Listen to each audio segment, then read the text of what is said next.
Al-Rawi, Minister of Rural Development and Local Government. At this media conference, we will be providing an update on the public on the current situations due to adverse weather conditions. I now hand you over to Minister Al-Rawi. Good afternoon, everyone. Good afternoon, Trinidad and Tobago. Thank you all sincerely for joining us. It's been a busy day and a busy last night for Trinidad and Tobago, but we have convened this meeting to give you a situational update. With me, of course, is the head of the ODPM, that is Mr. Smart, as I now call him. You know him from his days at the TTDF. So permit me to bring a position of update, but I'd invite Mr. Smart first to speak to what the system is and where it's at from the ODPM level, and then I propose to give you the update from the Ministry of Rural Development and Local Government. So over to you. Thank you. Thank you very much, Minister. At this present time, in many of our communities, rain isn't falling.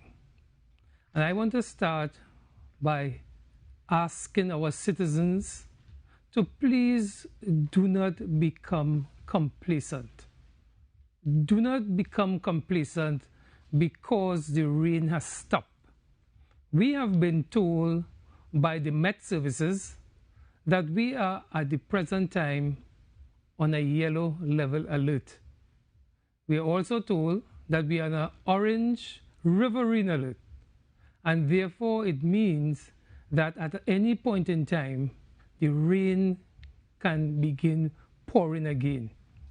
Because our major rivers are at 80%, and in some instances more, it means we have to be so very careful, especially those who live in low-lying areas and around rivers, because while the water levels will continue to rise, we are at spring tide. In addition, we have water that is still coming down from the hills, and therefore it is critical that we pay attention to what the Met Service says to us, as well as the ODPM and all other authorities. The weather system, the most difficult part of it has passed us as Invest 91L, but one expects it to turn and become more virulent as we move through the process of the next 3 days. While the worst has passed us, we must continue to be very vigilant. So this alert will go in the first instance, the adverse level will go until 12 on Friday, tomorrow, and in terms of the riverine alert, it will go until 5. One other thing I would want to say is that it is critical, very critical, that we pay attention to all the directives that the ODPM and the Met Service have been giving over the past few days, so that we would not find ourselves in a situation where we lose lives. At this point in time, I would want to say we are providing all support for Mrs. Lynch and the family, who unfortunately, she would have been swept away in the water, and we stay hopeful, and we ask the nation to continue to pray that we do find her safely. Thank you, Minister. Thank you very much, Major General Smart. Ladies and gentlemen, this is not the first time I've appeared before you on behalf of the government. I'd like to indicate that the axis of this system is called Invest 95. It's a system that has organized in the vicinity. We've been tracking it for days. I want to remind that we issued alerts since Tuesday of this week. On Wednesday, the Ministry of Rural Development and Local Government put out a public notice. All 14 of our regional coordinates were put together. That's our disaster management units were put together. The Ministry of Works and Transport, the Ministry of National Security, the Ministry of Rural Development and Local Government, as well as the Ministry of Communications, all of us were in concert since Tuesday. Bearing in mind that the system is not a storm, it's not a tropical depression. What we were treating with is an organization of clouds which has now found itself over the eastern aspects of Trinidad and Tobago. It's actually at the Eastern Caribbean Sea right now. It's over portions of northern Venezuela. So that access has passed us. In preparing on Tuesday and Wednesday and in putting out the public releases, we made sure to identify that all 14 disaster management units in the corporations were being managed through head office. And I can tell you that we distributed and called into action. To date, approximately 2,500 sandbags have been distributed, etc.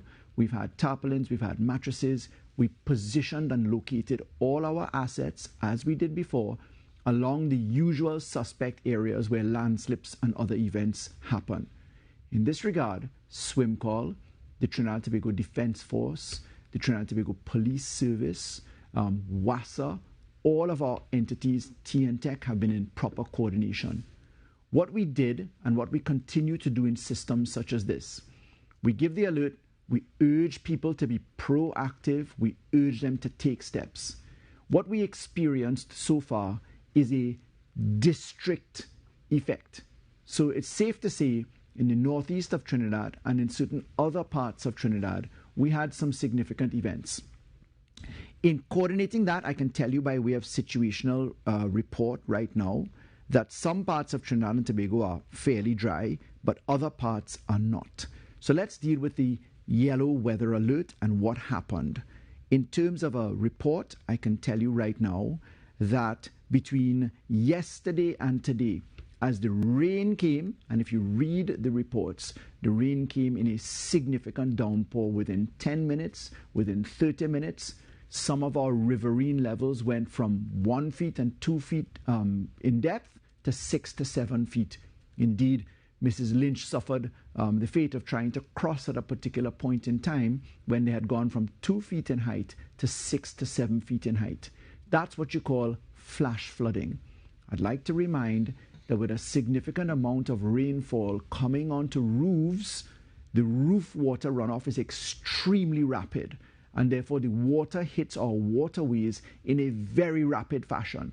So we had consistent rainfall finding itself into our waterways. Flash flooding was observed. I can tell you that all 771 of our municipal police were on active duty. They have provided the eyes and ears of what we treat with. You will note, thank the Lord, that fake news is not something that occupies our attention that much, largely because of the service operated by the municipal police. And I wish to commend them in their coordination for making sure that they have monitored every single situation. All 14 corporations report on a continuous basis via the municipal police who verify matters.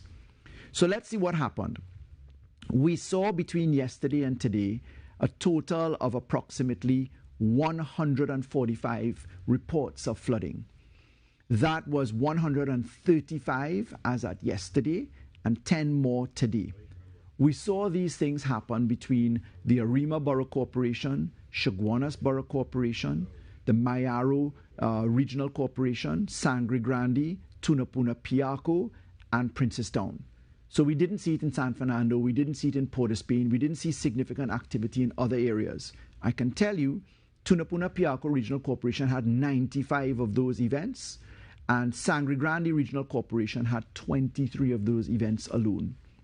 In terms of landslips, we've had 30 landslips, all of which are being managed.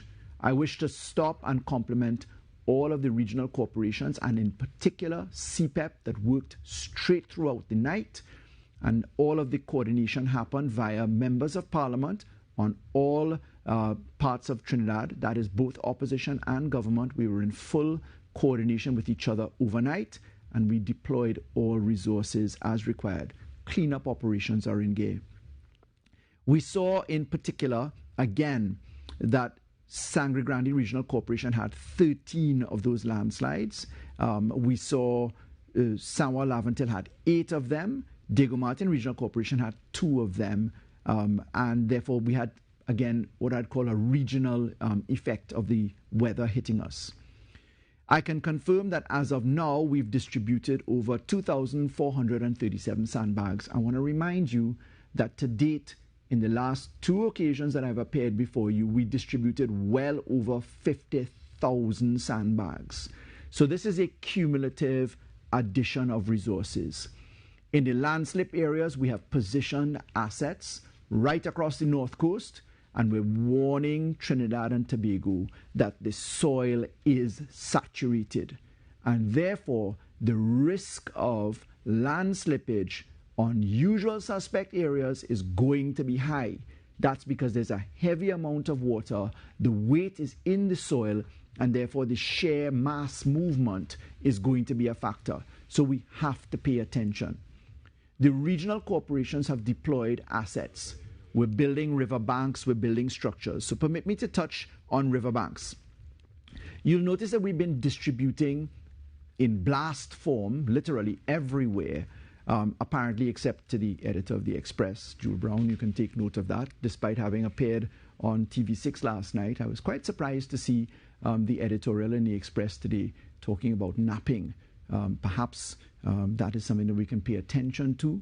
But what I'd like to respectfully say is that we certainly believe that once we report in the form that we've been reporting and we've mobilized in the manner that we have, that we are keeping our finger on the pulse.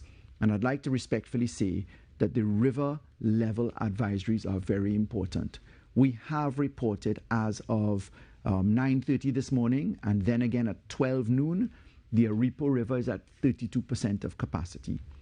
The Aruca River is at 49% of capacity. Caparo is at 67% of capacity. Caroni Bamboo Settlement number 3 is 79% of capacity as at 12 o'clock. El Carmen, Caroni River, 102% of capacity, meaning it's breached its banks. North Oropouche, Toko Road, 85% of capacity. South Oropouche, 73% of capacity. I want to tell you that we have the municipal police where we don't have river level monitors in terms of technical capacity. We are literally on site. Gulfview River, Dunlop River, Guaracara River, Wellington Road River, Papuri Road River, Dignity Trace River, Dago Martin River, Crystal Stream vicinity, Penal Debe area rivers, Suit Trace Rivers, SN Erin Road River, that's by the Big Apple Rest and Bar, Guapo Road River, Kaltu Trace River, Martin Salazar Trace River, Navet Village Nariva River, Guayaguayari Road Pool River, Mafeking Road River, Cedar Grove Junction, Ottawa River. We literally have people monitoring these things on site with actual reports coming in live on an hourly basis, or if there's an event on a faster basis. In terms of our response, all of our positions now feed into riverine or riverine management. We're at orange level. That's number 2's alert. Why are we at orange level? Because the runoff of water coming from the sky, hitting roofs, hitting hills, coming into the river, please bear in mind that we have high tide at 2:10 p.m. today. Low tide is going to be at 8:14 p.m. So the tide is high, the water can't get out. Minister of Works and Transport has reported that all of our pumping systems are in order. We had a small incident at the bamboo pump where we had to put it down for an hour and a half. It's back up in operation, but all of our pumping and sluicing systems in the rivers are at work. WASA in this orange, number 2 alert for riverine flooding, means that the water is dirty, it's turbid. There's a lot of mud, a lot of it was picked up, it goes to WASA facilities. WASA has provided its report, Northeast, Northwest, and Tobago. In terms of the Northeast, that's Cora, La Pastora, McDavid, Akono, Lengua, Aripo, Guanapo, Tompe, Kware, Tacarigua, Kumuto, Sanssouci, Grand Riviere, North Oropouche, Matura, Biche. All of these areas are affected. And operations have been stopped. We're engaged in cleaning works. We're looking at the filters. We're looking at the structures. Operations are going to come back into gear as soon as the turbidity subsides. So folks, what does this mean? Pay attention to your water conservation. Pay attention to your water usage. When we look to the other areas that WASA has been managing, that's Northwest, Tairico, Blanchisseuse, Las Cuevas, La Fillette, Rincon, St. Anne's, Lacono, Grand Pipol, Susconosco, Maraval. Again, operation stopped due to clogging issues, the filters and screens. We have to wait for the turbidity to go down. So basically, we're looking at northeast and northwest with WASA operations on pause because of the water turbidity, meaning there's just dirt in the water. Tobago, Hillsborough West, Highlands Road, Cortland, Richmond, Kings Bay. Again, operation stopped. So we're looking, folks, at Tobago. We're looking at northwest. We're looking at northeast. The rest of WASA's operations are in gear. What does that mean to the northern parts, including Tobago? Conserve your water for now. Be wary about how you do it. Now, we've deployed CPEP, the regional corporations. All aspects are at work. All of the disaster management numbers are being widely spread and have been spread. This means that we have to call in, give the alert. We've been asking people that engage in communications with their counselors and positions, send us pin locations, send us pictures and contact details, and that has been working well. I can give you good news. During the course of this month, we will be launching our local app. That local app will allow you to report things live in one central platform and to know what's happening. So the digitization is going to take care of that. Permit me now to treat with how long this is going to be in effect. This is going to be in effect till tomorrow. We're going into Friday. Why are we going into Friday? It's not over. We're dealing with a lot of water. We must accept that climate conditions are different right now. Flash flooding is real. You're going to see the effects of flash flooding. Our hearts and minds and prayers are with Teresa Lynch and her family. We pray as we scour every aspect of the road and waterways that are connected together that she has survived being swept away. If you read some of the news reports, the flash flooding took some vehicles within 10 minutes flat. This is not even a storm. We have continuously put our structures into gear. In fact, it's now a common feature of our communication that the Minister of Rural Development and Local Government comes now to address. Schools. Schools, as you know, the Ministry of Education has alerted us to where we stand on schools. Remember, we're dealing with Trinidad and Tobago. In the northern parts, we've had some effect. And we're seeing dry skies right now. We're seeing blue skies in some areas. And therefore, preserving normalcy and routine is a critical aspect of what we're doing. The school aspects are continuing. The ministry gave its advisory for today, but we're expecting things to be in normal structures unless advised otherwise in due course. So respectfully, I ask for us to continue to prepare, continue to communicate. Remember that the regional corporations are in frontline response. The ODPM is at the level of warning us as to where we stand from a whole of system perspective. Your government comprises a coordinating team for these events. It's rural development and local government in conjunction with Minister of Public Utilities, in conjunction with Minister of National Security, in conjunction with Minister of Works and Transport, in conjunction with Minister of Communications. The 14 municipal corporations, all their disaster management units are in gear. They're coordinated from our head office at the Rural Development and Local Government structure. We have CPEP, National Forestry, URP, we have WASA, we have TNTEC, Defense Force, we have all of our structures that are in operation, Trinidad and Tobago Police Service, and very importantly, providing accuracy in terms of reports. We have the Municipal Police of Trinidad and Tobago. These reside in the municipal corporations, and I want to say that they have allowed us to filter real news from fake news. So I do hope that we can send this information into the proper positions. I want to thank our meteorologists for their participation, our weather people. Big hail out to Sigoni and to Colleen, who have done a great job, and our TTT staff as well that have done a great job in informing the population. Folks, we have to take weather seriously, and we have to also expect that there are going to be infractions. One thing I'll end with before we go to questions. I want to tell people, stop interfering with public works. There was a report coming out of Aruka of a bridge collapse. We checked. The bridge did not collapse. We had a walkway which was interfered illegally with. Somebody went and moved the government's wall, and what happened was the water was diverted and came in.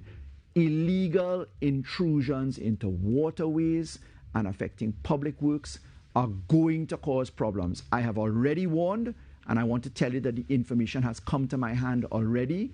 We intend to take legal action against people that interfere with roadways, interfere with waterways, go in and interfere with public works, because what happens is you impact your neighbors. In Penal Debe, where we've not seen significant effect, thank the Lord so far, woodlands, etc., as I've informed the public already, there are parts of the waterways where private people have gone in and reclaimed land, left a whole 2 feet of space for the people water to pass through. That's just wrong, and I want to warn you that the Ministry of Rural Development and Local Government is taking aggressive action on these matters, as will the Ministry of Works and Transport and other areas that have the legal capacity and proper location to take action. So may I invite your questions from members of the media, and in particular the Express?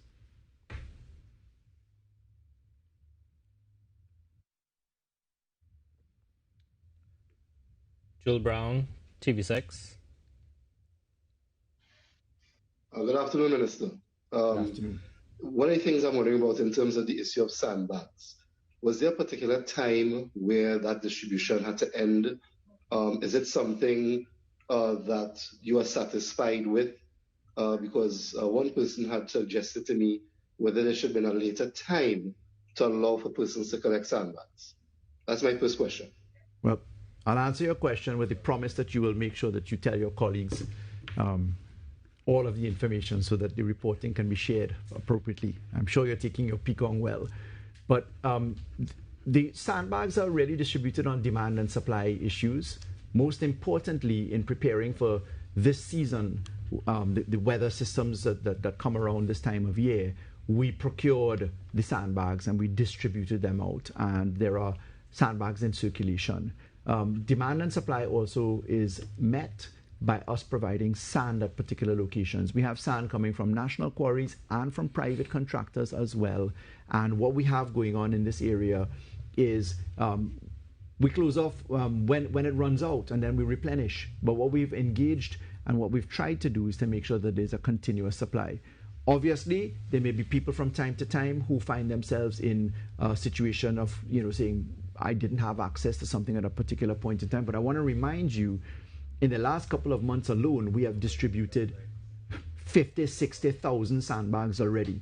And therefore, we have, on the back of our cleaning exercises, the Ministry of Works and Transport and their drainage cleaning, and the Ministry of Rural Development and Local Government, I want to remind you, we have removed almost 50 times the height of the Twin Towers in garbage from our drains. So we're cleaning, we're pushing, we're doing, but Trinidad and Tobago, we need to be serious about making sure that we don't cause our own problems. So sandbags, Jewel, thank you for the question. Demand and supply, we're trying to make sure that we supply as many as we can. Next up, we have Jensen from Newsday. Hi, good afternoon to all. 2 questions. I'm not sure if we're doing it 2 at a time or 1 at a time and then double back. Sure. Hello? How are we doing it? I could ask both one 2. time? Yeah. Okay, cool. First question, the Minister, you made mention of it with regards to the reports that you received, particularly the incident in Aruka with the bridges, and you're all receiving reports of people interfering with public infrastructure. My question is, in relation to the hills particularly, how many reports do you have of people illegally cutting down the hills that are contributing to the flooding? And the second part of that one question, what, if anything, is being done with regards to that? My second question, you also mentioned with regards to schools. The notice this morning came for many a bit late, sometime around 7 a.m. or thereabouts, when children were either on their way to school or already in school. Going forward, tomorrow, are we looking at the continuation of no schools? Because you did say that this will be continuing tomorrow as well. Very much, Jensen.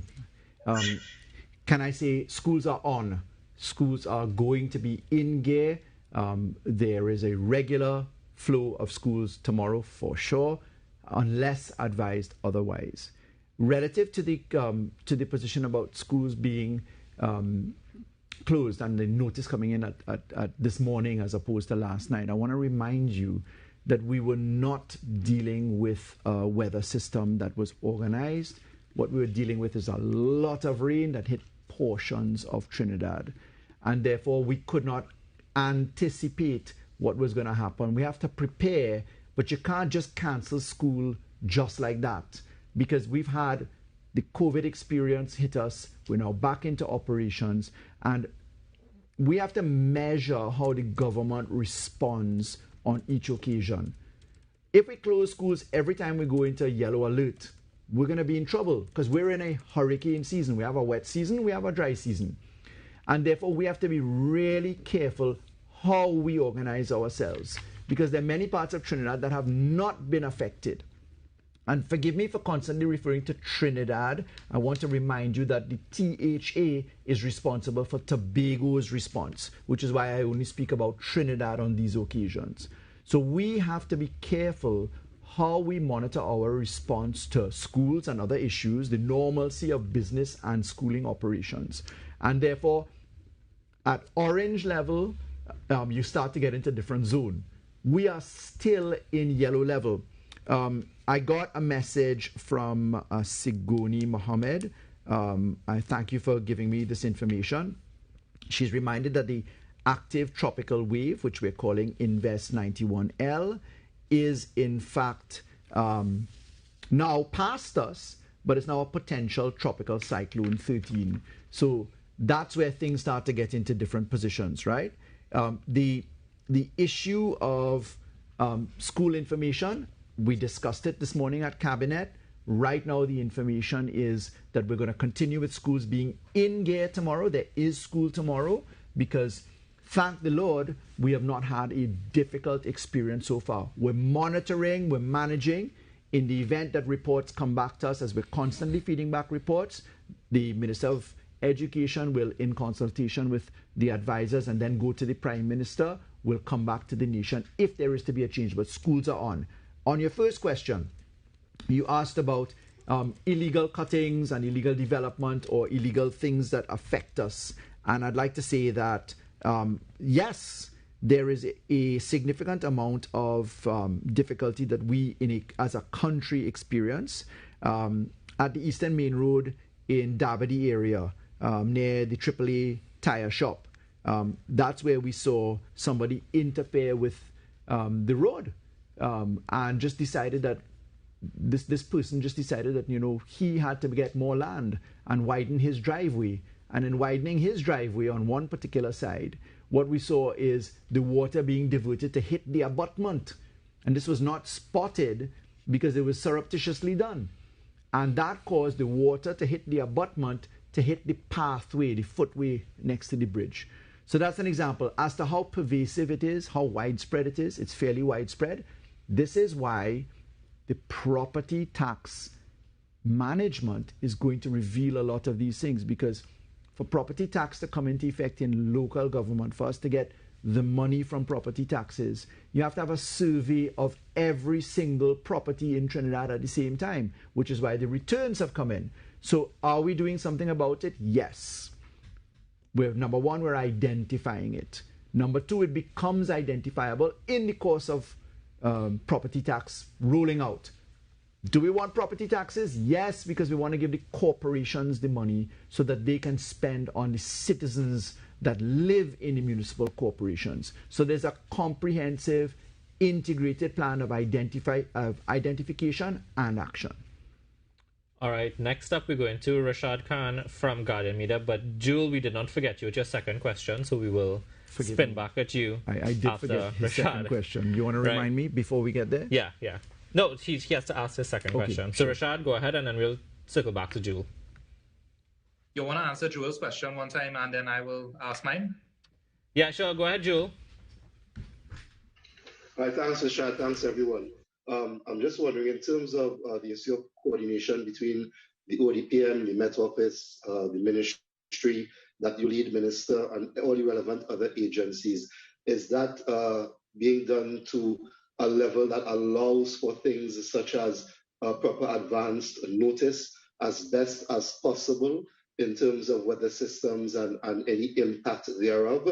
And also, just another part of the question, does this, what happened today, also what happened within the year so far in terms of weather systems, has given the government cause to look at issues such as evacuation plans, which, for example, especially in flood-prone areas, so that persons, if needed, can be evacuated in a expeditious enough manner, and that there will be locations that will be safe enough for them to weather these types of systems.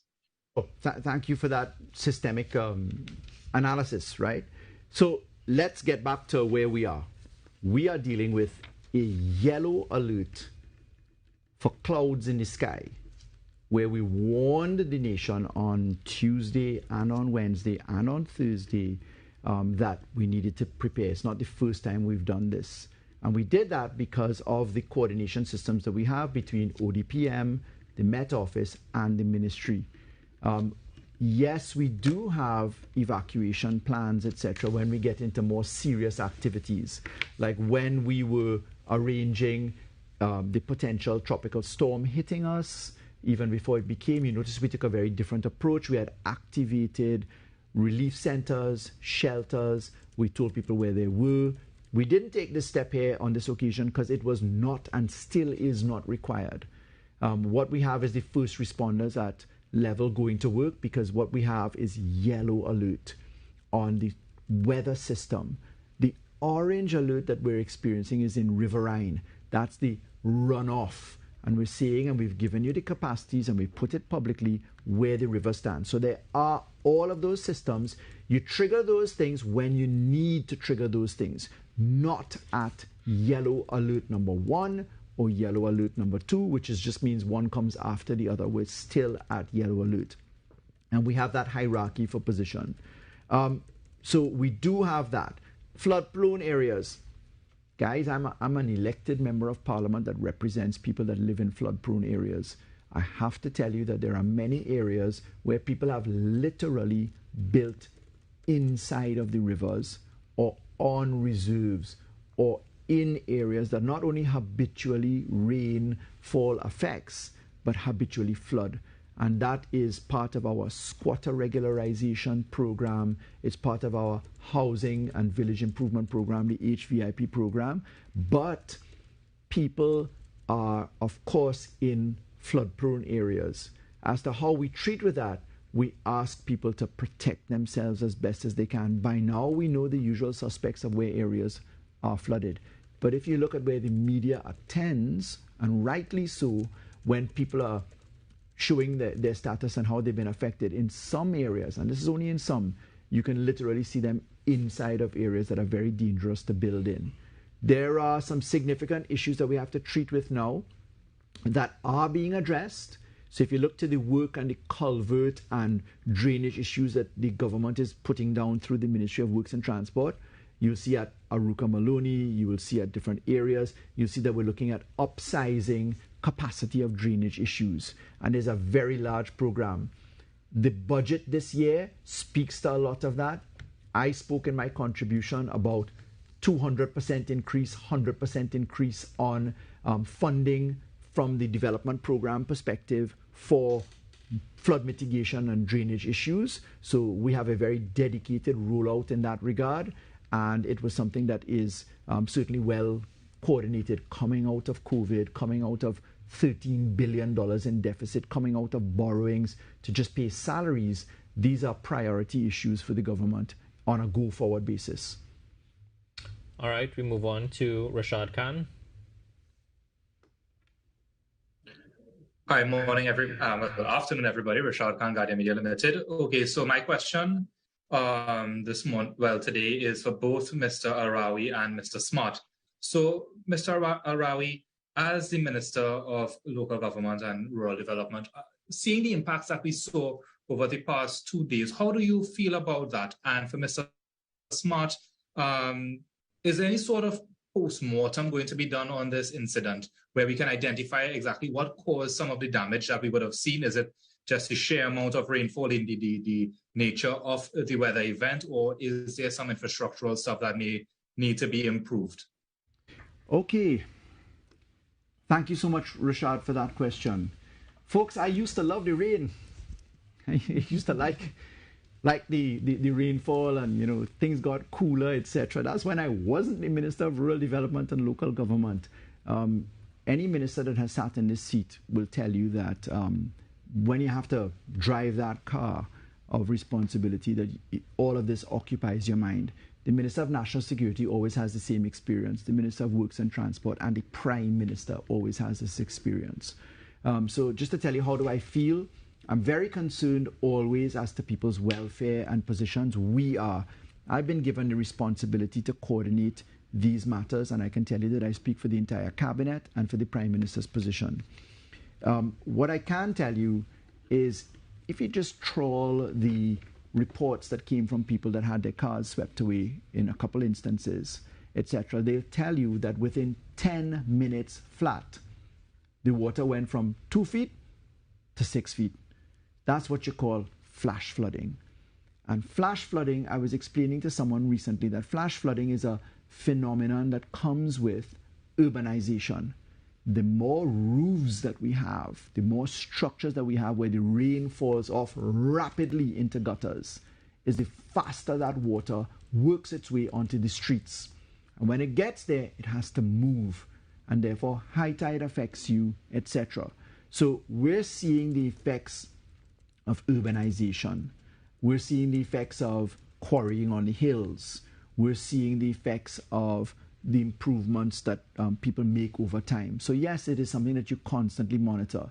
But stick a pin for a moment. You're also seeing that countries around the world are experiencing similar situations. I mean, our prayers go out to Pakistan, go out to parts of Europe, even where you're seeing at times not only droughts, but you're seeing significant flash floods, right? So this is something that we're treating with. Everybody talks about the climate change and about the impacts of structures. It is real, and therefore we have to try and find, how should I say, a sense of normalcy in difficulty. Not that we are not taking active steps to treat with it. As I've told you, there are upsizing of drainage outflows, and we're making sure that pumps are upgraded, and we've installed river monitors, and we're looking at embankment issues. All of those works are going on. But people need to consciously prepare that in the event of yellow alerts, flash flooding is real. Sometimes it occurs to me that we may be a victim of God is a Trini syndrome, where we kind of don't take things seriously until it actually happens. So we didn't even have a storm hit us. We just had heavy rainfall, and that caused significant position. So how do I feel? I'm always concerned about it. I'm very pleased that there's a working system that can go to effect the improvements that are necessary. It requires a dedicated and long-term program. The Ministry of Works and Transport has identified that, and at Rural Development and Local Government, we have developed a very significant arrangement with that, and part of it is the immediacy of response. You did also ask Major General Smart for his point of view, so I'll pass to him. And if I can start off by saying thanks very much for the question. And I will share with you and the national community that approximately 2 years ago, the ODPM would have gone to the Minister of National Security, and he would have taken a recommendation to Cabinet, and that would have been for us to establish what we call the National Disaster Prevention and Preparedness Multi-Sectoral Committee. And given what has happened, and whenever these events take place, this committee meets. It doesn't meet only because of this, it meets throughout the year. But this committee will place focus on exactly what you asked. How are we to learn lessons from this situation? And what are the remedial actions that we are going to take? We would ask the Ministry of Works and Transport to lead in this regard, because when you look at the situation, just looking at it, you recognize that it is something where we, as the minister would have indicated, we're speaking about upsizing drainage capacity, etc. So this committee will meet, as it always does after these incidents, and come up and make recommendations on how we can treat with this situation. So thanks again for the question. Can I add one thing in? And I thank a commentator who just plugged in. Number one, please have a look at our social media pages. You will see a lot of information. Folks, you know, part of the new normal involves paying attention to rain and high tide and low tide. It is the reason why flash flooding stays for any period of time, because the outflow is really always going to be high tide and low tide related. So please, let's pay attention. And another very important thing, please don't take foolish chances. Don't cross and think that you're okay. Don't drive your car into flooded water. Don't wade across a bridge where the water is just rushing. You know, we need to be careful. There's a reason why we put out these notices. If you look at what the ODPM sends out and the Met Office sends out and Rural Development sends out, we warn people about flash flooding all the time. We have to take these things seriously. We saw in some events past the tragedy of a young man ignoring everybody telling him not to drive across a flood area. And unfortunately, he made that trek and lost his life. We don't want to see those things happen. So folks, please, let's pay attention to the information that comes out. Please go and have a look at our social media pages and positions. And we're asking for communication of common sense in a more generous way. Next, we go to Sarah Chandu for 103.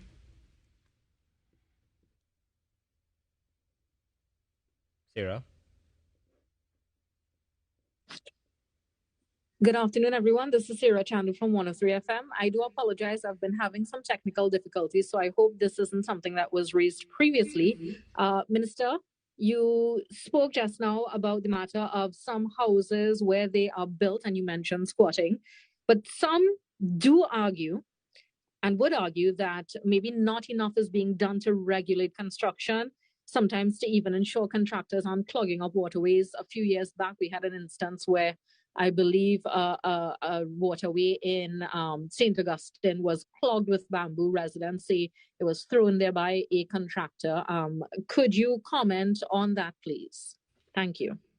Yes, thank you so much. It wasn't raised, so thank you for your question. See something, say something. Illegal activity in watercourses and on roadways, you need to report it. It's the only way that attention can come. We had a situation with the Ministry of Works and Transport being able to build walls on one side of a drain and couldn't build on the other side because they'll have to take people to court on compulsory acquisition because nobody would give up the space to do the work that is required. So you have the peculiarity of land ownership in this country, but part of what we at Rural Development and local government are going to do, we're going to put in that anonymous hotline where you can relay information about illegal activity. If you see dumping going on in the river, that's a serious matter. If you see somebody encroaching on the waterway, into the waterway, that's a serious matter. And certainly from my part in exercising the control and law that I have at Rural Development and local government, you're going to see a lot of action coming in conjunction with the Ministry of Works and Transport because we are coordinating our relief together. All right, we move on to Kim Bodran from Express. Kim?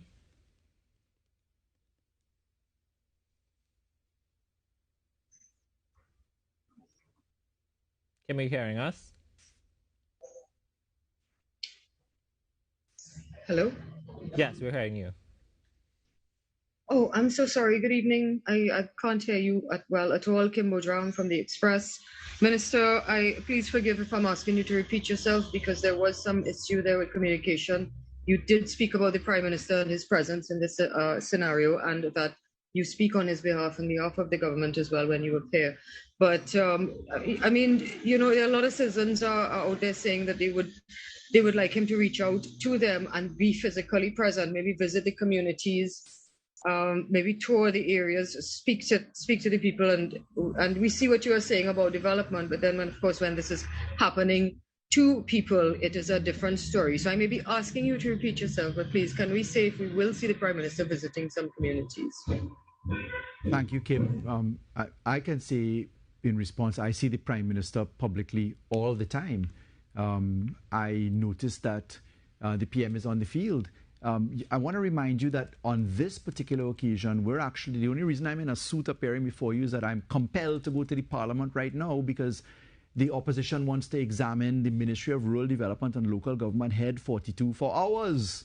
They want to interrogate the figures as to probably why they got hundreds of percentages of more money for roads and for drainage and for other aspects. So we are all locked in the Parliament cycle. We're going to be in the Standing Finance Committee today, tomorrow, Friday, Monday, Tuesday, and then Wednesday. And we also then have to head to the Senate. So unfortunately, we're in the Parliament cycle, and our friends opposite are entitled to ask their questions under the standing orders, and we are obliged to answer and to provide transparency on the figures that we manage. So that's one of the reasons that I'd like you to factor as to what's going on. I can tell you that the minute I've answered, I will certainly be on the field, as my colleague Rohan Sinanan just called me from behind a drain that Ministry of Works and Transport is literally organizing. So we are on the field, and all of the chairmen, I want to tell you this, the one time that you see a unified approach politically is in local government, rural development and local government, because we are in constant touch. I had Khadija Amin sending me hundreds of PIN reports, many PIN reports last night. I had Rai Ragbear, I have Marvin Gonzalez, I have Lisa Morris-Julian, I have every member of Parliament and all local government representatives. Chairman Jutaram reached out. They are literally on the phone constantly with us, and that way we coordinate relief and exercises. So your elected members and your appointed members are certainly on the field, Kim. Right, so we move on now to the final round of questions. Jewel Brown. Yes, just two things quickly. One, with regard to the ODPM, does it have everything that it needs to execute all of the functions that it is supposed to do? That's one, especially at times with terms of serious weather issues and so on. Secondly, to you, Minister, in terms of the disaster response units in local government, the corporations, are they satisfactorily resourced, not just in terms of initial response, but also in the cleanup thereafter, as what would have obtained yesterday, for example? Can I reverse the order of response just to say and Major General Smart will speak for himself, right? The ODPM comes in later. The first responder is the Ministry of Rural Development and Local Government because we are the regional corporations. So how it works is Met Office advises, ODPM assesses, communication happens intra-government, etc. We trigger our activation. So rural development and local government, we have 30,000 employees, literally, if you calculate it in a particular way. 14 regional corporations.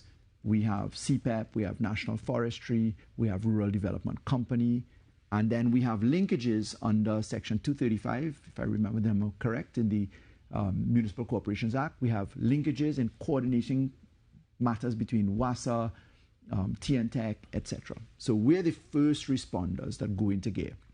In terms of resources, if we didn't have the resources to clean up, you would have heard about it the time before and the time before that and the time before that. So when events happen, we go to work in cleaning, in cleansing, in positioning, right? Because you have to prepare, you have to survive the eventualities of what goes on. In other words, then you have to experience it, and then the assessment of works is done, and then the perfection of works goes into effect. So we do have resources there, which is why we distribute resources in the manner that we do. Be it sandbags, be it cots, be it mattresses, be it food supplies, all of these things are dealt with. Cleaning, we get people on site, we get hoses, we get sanitation, we do all of that stuff. So the way in which we manage the resources is inside of there. There are certain instances where we also have to assess, do we have the locus, do we have the position in law to do the thing? Because you have to remember there's a difference between the public work and the private work. So a collapse on a private home is a very different thing from a collapse on a public home. That's where we kick in our coordination with Ministry of Social Development, where we have relief for housing, where we pay for rental for 3 or 4 months, we relocate people, all of those things happen, and therefore the Ministry of Social Development gets involved, and matters happen that way. So there is a complete system of operation. Do we have enough money for everything to be done all the time? That's a matter of management. And obviously, we do not have an elastic budget. We have a very precise budget, especially coming out of COVID. So the budget this year is $56 billion. And what we do know is what we're going to do with that budget. But there is no inelasticity that we can avoid. We have to make sure that we recognize that there's only a certain amount. Obviously, there are emergencies that we can trigger and that we have emergency expenditure, and then the government makes decisions from time to time depending upon that. So there is a full system.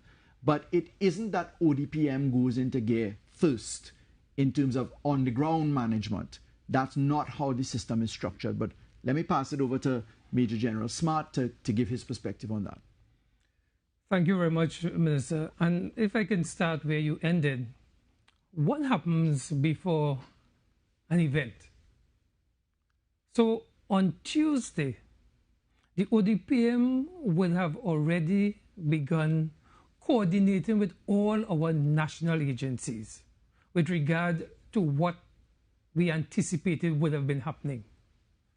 So as part of the whole process, the Ministry of Rural Development and Local Government, along with the Tobago Emergency Management Agency, the Fire Service, the Defense Force, TSTT, Digicel, all these agencies, national as well as nationally inclined agencies, and I say inclined because we talk about private and public sector agencies, but that have national effect. So Digicel as an example, while not a government agency, but because of the critical role it plays, all these agencies would have been brought together in a briefing.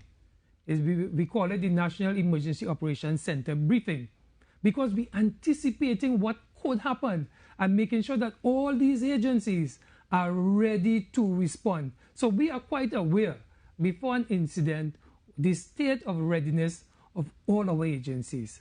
We are very aware as well of the situation that they find themselves in, so that if there is a need to move resources anywhere to support each other, we can do that. So that is one of the strengths that a lot of countries admire about Trinidad and Tobago, that we are able, through this National Disaster Prevention and Preparedness Multi-Sectoral Committee, all these government agencies, as well as through the National Emergency Operations Center, we are able to bring agencies together so that we can respond to what the Met Service is telling us is going to happen. And we're not only just responding to what we're seeing, but we're responding to what are other possibilities. So we're looking at second and third order effects of what could happen. Specific to the question that you asked, the ODPM will always want all that the government gives and more. But do we have what we need now? Certainly we do. And I want to share that the ODPM is transforming the disaster management sector. And in addition to what we get from the government, we are fortunate as well because of how we have positioned ourselves as a sub-regional focal point for the region, the southern subsector. We get support from the Caribbean Disaster Emergency Management Agency. In fact, just recently, Cabinet agreed that the ODPM, through the Minister of National Security, can accept funding from SIDIMA for us to do a project in Trinidad as well as a project in Tobago. So through these mechanisms, we are able to improve whatever we get that is allocated to the ODPM from the budget. So do we have what we need right now? Yes. Are we going to ask the Minister of National Security and the Minister of Rural Development and Local Government here to represent us more in the cabinet? Yes, we're going to, because we want to make sure Trinidad and Tobago becomes the most resilient state in the Caribbean through the support of the government funding as well as support from all our friends and partners in the region. And here, let me just make one more point. In fact, 2 points. Last week, we had a delegation from the United Nations Disaster Risk Reduction Center. And that delegation is offering to Trinidad and Tobago the possibility of developing an information center that is going to collate information from all these various agencies into this one hub. And we're then able to build faster and better this information exchange. That is going to be presented to Trinidad and Tobago at no cost to Trinidad and Tobago. And my last point, while we speak of government, I want to highlight the role of the private sector as well, and the non-NGOs, the non-governmental organizations. Yesterday evening, while all was happening, we would have received a signal from Sewa Titi, one of our NGO partners, who was offering to provide Subway sandwiches to all persons who are involved and who may have been impacted as well, so that some measure of relief would have been provided to individuals and communities. We were able, through that system, to have 100 sandwiches delivered to Timor. So here is Sewa Titi, an organization, an NGO, saying we can help. And at the same time, I was receiving a call from the American Chamber, who was saying, let us know how we can help, if there's anything we can do. So the needs of the ODPM doesn't just extend from what we get through the budgetary allocation, but from the support we get from partners such as NGOs, Red Cross, as a national agency, as well as the private sector. I hope I answered the question. Thank you so much, Major General Smart. Folks, it's now my turn to just basically wrap up. I want to thank particular expert who's just reminded me that there's something called an intensity, duration, frequency curve. What does that mean? Cycles of when events happen. A 10-year storm, a 15-year storm, a 25-year storm, a 100-year storm. You saw what happened in the United States with Hurricane Ian. And you saw them refer to it as the worst event in 100 years. We're now in that category where we have to be contemplating that they're going to be acts of God, as they're called, where you're going to have some significant impact. And sometimes we have to also recognize that we have to make sure that we're preparing for how we react to things. The takeaway from today's conference is, please take the warnings seriously. If your neighbor calls you and tells you, boy, water rose 6 feet in 10 minutes, hurry up and move your car. If you can, safely. Don't traverse an area that is unsafe. Don't cross a bridge that is underwater. Don't drive your car into a road where you cannot see where you're going. Those are dangerous things to do. Take advantage of preparing your homes. There are sandbags, there are position works, and also too, very importantly, if you see something, say something. Report, even if it is anonymously, because of your safety concerns. Report when you see people encroaching into waterways or affecting the roadworks, etc. These are critical issues. Very shortly, we'll have some of that in your hands on an easier basis with our local app. But basically, please, let's bear in mind that events are real.